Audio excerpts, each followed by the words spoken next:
Haleluya. Shalom Bapak Ibu yang dikasihi Tuhan. Senang kembali berjumpa untuk memberitakan firman Tuhan. Dan kali ini kita akan berbicara tentang resiko ditanggung penumpang. Ayatnya dari Matius pasal 24 ayat 9 sampai 10. Pada waktu itu kamu akan diserahkan supaya disiksa, dan kamu akan dibunuh dan akan dibenci semua bangsa oleh karena namaku. Dan banyak orang akan murtad dan mereka akan saling menyerahkan dan saling membenci. Nah, saudara yang dikasihi Tuhan, pasti kita semua pernah mendengar kalimat resiko ditanggung penumpang. Artinya apa? Ketika kita melakukan sesuatu, ketika kita sedang mengadakan perjalanan, ya kan, tiba-tiba di tengah jalan ada hal-hal yang merugikan kita, ada kecelakaan, ada hal-hal yang menyakitkan buat kita. Ya kan? Maka orang berkata resiko ditanggung penumpang, artinya resiko itu ditanggungkan pada diri kita sendiri. Tidak ada alasan untuk kita bersungguh-sungguh, tidak ada alasan untuk kita menuntut. Nah, Bapak Ibu dikasih Tuhan, saya percaya bahwa mengikut Yesus ada banyak berkat-berkat yang Tuhan siapkan. Mengikut Yesus ada mukjizat, mengikut Yesus ada perlindungan, mengikut Yesus ada kesembuhan dan upah. Satu kali Petrus bertanya kepada Yesus, dia berkata, "Guru, kami sudah meninggalkan segala sesuatu dan mengikut Engkau. Apakah yang akan kami dapatkan?" Yesus menjawab, dia bilang kepada Petrus, "Barang siapa meninggalkan sesuatu karena namaku, maka Yesus bilang, di dunia ini dia akan mendapatkan 100 kali lipat." Ya kan? Dan nanti dalam kekekalan, Yesus berkata dia akan mendapatkan upah, dia akan hidup bersama dengan Bapa di dalam kemuliaannya. Artinya apa? Mengikut Yesus sesuatu yang sangat indah. Mengikut Yesus selalu ada terobosan, ada perkara yang besar yang kita lihat. Tetapi di sisi yang lain, mengikut Yesus bukan hanya mendapatkan berkat berdasarkan ayat yang baru kita baca. Yesus menjelaskan dengan tegas kepada kita bahwa mengikut Yesus bisa saja kita akan mengalami penderitaan. Mengikut Yesus bisa saja kita akan dibenci. Mengikut Yesus ada resiko bahkan yang sangat besar. Bisa kita kehilangan nyawa karena kita dibunuh karena ikut Yesus. Tetapi setelah dikasih Tuhan, saya percaya betapapun besarnya resiko karena mengikut Yesus, saya terlalu percaya setiap orang yang mengandalkan Tuhan, setiap orang yang bergantung sepenuhnya kepada Tuhan, dia akan cakap menanggung segala perkara. Karena firman Tuhan yang berkata, segala perkara dapat kutanggung di dalam Dia yang memberikan kekuatan kepadaku. Dan bukankah Alkitab yang berkata pencobaan-pencobaan yang kamu alami, pencobaan biasa, tidak melebihi kekuatan manusia.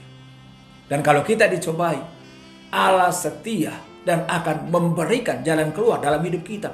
Setiap pencobaan yang kita alami disaring oleh Tuhan, sehingga diizinkan hanya yang dapat kita tanggung. Nah, itu sebabnya Bapak Ibu dikasih Tuhan, sebagai orang percaya, jangan kita hanya mengharapkan hal yang baik dari Tuhan.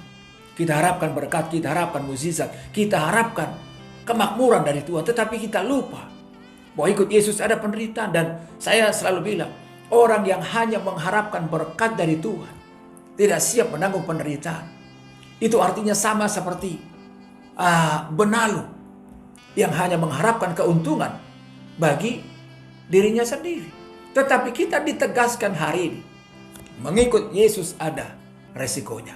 Dan resikonya kalau kita nggak bertahan, kalau kita nggak kuat, kalau kita menyerah, kita akan menanggungnya sendiri. Kita akan kehilangan segala sesuatu. Bahkan kita akan menderita dalam penderitaan yang kekal. Itu sebabnya pertanyaan sederhana, bagaimana supaya kita kuat menghadapi setiap resiko? Karena mengikut Yesus, yang pertama adalah fokuslah pada kedatangan Yesus yang kedua. Dalam ayat 3 dikatakan, Yesus menjelaskan bahwa segala sesuatu yang ada di dunia akan mengalami kesudahannya. Yesus bilang bahwa anak manusia pasti akan datang. Ya kan? Sekarang memang Yesus ada di sorga dalam kemuliaannya. Tapi nanti tepat pada waktunya, Dia akan datang kembali menjemput setiap orang yang percaya. Ya kan? Orang mati akan dibangkitkan dan orang yang masih hidup akan diangkat dan berjumpa di udara dalam kemuliaannya. Ini sesuatu perkara yang sangat luar biasa. Itu sebabnya jangan sampai kita hanya fokus pada mendapatkan berkat-berkat yang berkelimpahan. Berkat-berkat yang sebanyak-banyaknya. Ya kan, sampai kita lupa memfokuskan pandangan kita, iman kita kepada kedatangan Yesus yang kedua kali. Jangan sampai kita fokus pada penderitaan yang kita hadapi saat ini. Kita hanya saling menyalahkan. Kita hanya saling bersungut-sungut dan berkata, kapan penderitaan saya selesai? Kapan doa saya akan dijawab oleh Tuhan? Ingat, apapun keadaan kita saat ini, fokus kita harus tetap kepada menantikan kedatangan Yesus yang kedua kali untuk kita bisa mengalami kemuliaan bersama dengan Dia. Yang kedua, bagaimana kita bisa kuat menghadapi setiap resiko karena mengikut Yesus? Yang kedua, waspada dengan penyesatan. Ayat 4-5 dan 11 berkata, waspadalah terhadap penyesatan. Saudara, penyesatan itu pasti akan terjadi. Dan penyesatan itu sudah mulai dari hari-hari ini. Iya kan? Penyesatan akan luar biasa karena orang akan memalsukan nubuat. Orang akan memalsukan penglihatan-penglihatan. Orang akan memalsukan berbagai hal-hal yang rohani supaya mereka kelihatan sangat luar biasa. Tetapi Yesus berkata, dari buahnya lah kamu akan mengenal mereka.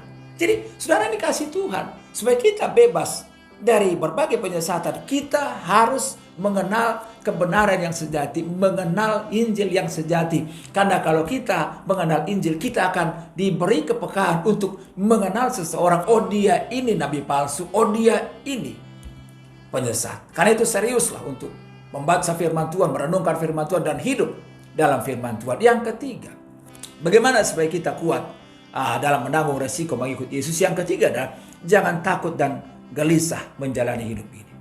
Mengikut Yesus pasti banyak resikonya. Kita akan dibenci, kita akan dimusuhi, bahkan kita akan dibunuh. Tetapi Yesus meneguhkan kita, jangan gelisah hatimu. Ya kan? Kita nggak gelisah, kita nggak takut bukan karena kita hebat, tetapi karena kita percaya ada Tuhan yang setia memelihara hidup kita. Bukankah Yesus yang berkata, jangan khawatir akan hidupmu, akan apa yang akan kamu makan, akan apa yang akan kamu minum, akan apa yang akan kamu pakai. Semua itu dicari oleh bangsa-bangsa yang tidak mengenal Allah. Tetapi buat kita orang-orang percaya, pemeliharaan Tuhan sungguh sempurna. Ya kan? Alkitab berkata, bukankah burung di udara Tuhan pelihara? Bukankah Alkitab berkata, burung pipit dijual seduit? Ya kan? Artinya apa? Seduit adalah mata uang paling kecil di Israel, tapi dia masih bisa membeli 2 ekor burung. Dan burung itu tidak jatuh ke tanah tanpa seizin Tuhan. Bukankah kita jauh lebih berharga dari burung-burung itu? Artinya rambut di kepala kita pun tidak jatuh ke tanah tanpa seizin Tuhan. Kita harus yakin bahwa Tuhan pelihara hidup kita dengan sempurna. Tidak ada satupun yang terjadi dalam hidup kita tanpa seizin Tuhan. Lalu yang keempat, bagaimana supaya kita kuat menghadapi setiap resiko? Yang keempat adalah harus hidup dalam kasih. Ayat 12. Yesus mengatakan bahwa di akhir zaman orang akan semakin durhaka. Maka kasih orang yang lain akan semakin dingin. Artinya apa? Orang semakin durhaka. Berarti orang hanya memikirkan kepentingan sendiri. Nggak peduli kepentingan orang lain. Apakah orang lain harus menangis? Apakah orang lain harus menderita? Yang penting saya puas. Yang penting saya menang. Yang penting saya mendapatkan sebanyak-banyaknya. Sehingga itu membuat orang semakin dingin dalam kasih. Tidak peduli dengan orang lain. Bahkan yang bisa mengkhianati kita adalah orang-orang yang dekat dengan kita. Tetapi Yesus meneguhkan orang percaya.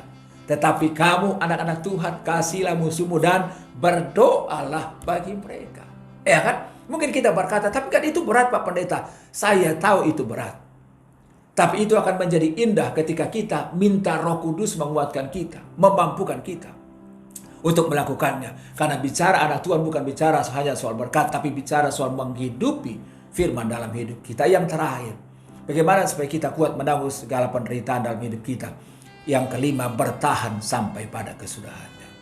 Yesus berkata, orang yang bertahan sampai pada kesudahannya akan selamat. Saudara, ada banyak orang yang memulai imannya dengan luar biasa. Tapi faktanya, karena beratnya penderitaan, beratnya siksaan, karena hebatnya para penyesat, Alkitab sudah bilang kok banyak orang akan murtad. Jadi jangan sampai kita berkata, oh saya sekali selamat tetap selamat. Saya setuju, tapi harus ada perjuangan, harus ada niat untuk bertahan sampai pada kesudahan. Saudara, Saya yakin kita bisa bertahan sampai pada kesudahannya. Bukan karena kita hebat, bukan karena kita jago.